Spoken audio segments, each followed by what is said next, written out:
Coal used to be the beating heart of the power grid. But that heart is changing. Today, batteries are stepping in, not just to store energy, but to form the very foundation of the grid itself. Tesla executives have already said it clearly: "I don't think we're going to sell another battery in Australia that's not grid-forming." And in New South Wales, the grid operator compared grid-forming storage to the heartbeat of the electricity system. So let's talk about what's happening. Why is grid-forming storage so important? And how is it becoming the true heartbeat of the clean energy future? The grid under strain. For decades, coal plants did more than generate electricity. Their spinning turbines provided inertia. They kept frequency and voltage stable. They could even restart the grid after major blackouts. But with coal plants closing, and renewables like wind and solar taking over, the grid is facing new risks. There's no natural inertia from renewables. Frequency swings happen more often. Black start is a challenge. Wind and solar can't restart the grid alone. And we're seeing curtailment, where clean energy is wasted because the grid can't absorb it all. By the end of 2024, renewable capacity in China's state grid reached 1.14 billion kilowatts. That's 43% of total capacity, and for the first time, it surpassed coal. But utilization rates are slipping. Solar PV fell from 98% in 2023 to 94.8% by mid-2025. Wind dropped from 97.3% to 93.7% in the same period. Grid-forming storage, a new heartbeat. This is where grid-forming storage comes in. Unlike conventional, grid-following batteries, grid-forming BESS can set the frequency and voltage themselves. In other words, they don't just follow the grid, they create it.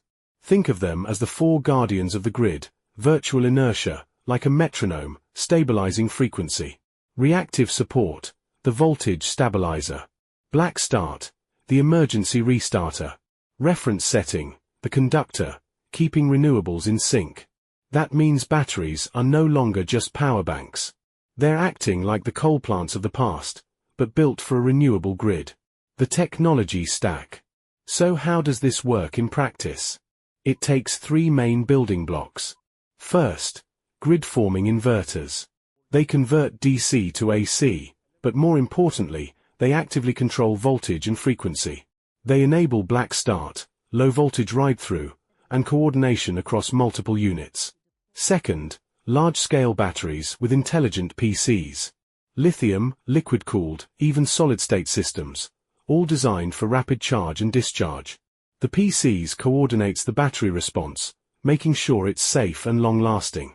And third, integrated EMS and PMS. They predict demand, dispatch storage, manage microgrids, and optimize flows across the system. Together, these elements make the grid secure and efficient, even when renewables dominate. Global case studies. And this isn't just theory. We're already seeing grid-forming storage deployed around the world. In Australia, the Western Downs BESS started at 270 megawatts and is doubling to 540. It uses grid-forming inverters tied directly to solar for system stability.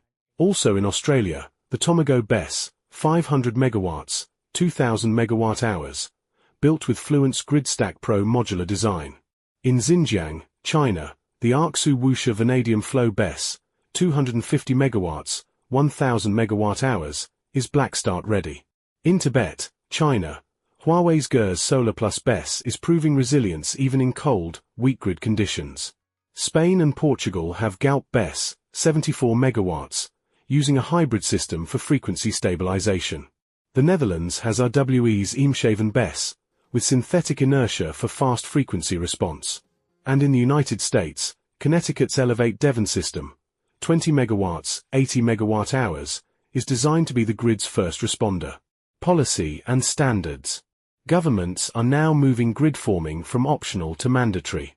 China has technical specifications for converters that may soon be required.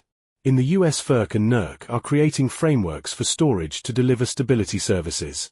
In the UK, ESO testing standards verify functionality. In Europe, inertia markets are emerging. And in Australia, grid codes already include grid-forming storage. No matter the region, the direction is clear: grid forming is becoming the default. Challenges and debates. Of course, there are challenges. The technology is complex. It requires advanced algorithms and coordination across many units. Costs are still 20 to 30% higher than traditional storage. Standards aren't harmonized yet, which makes global deployment tricky. And planners still need to decide the right balance between grid-forming and grid-following systems. But the potential is huge. Whoever leads in grid-forming will shape the architecture of tomorrow's renewable grid. Conclusion. Coal once served as the grid's steel heart. Now, that role is gradually being taken over by grid-forming storage. These are not just batteries. They are intelligent, system-wide safeguards for the renewable era. As the technology improves, and policies align, grid-forming storage will become the cornerstone of reliable, resilient, and green power networks.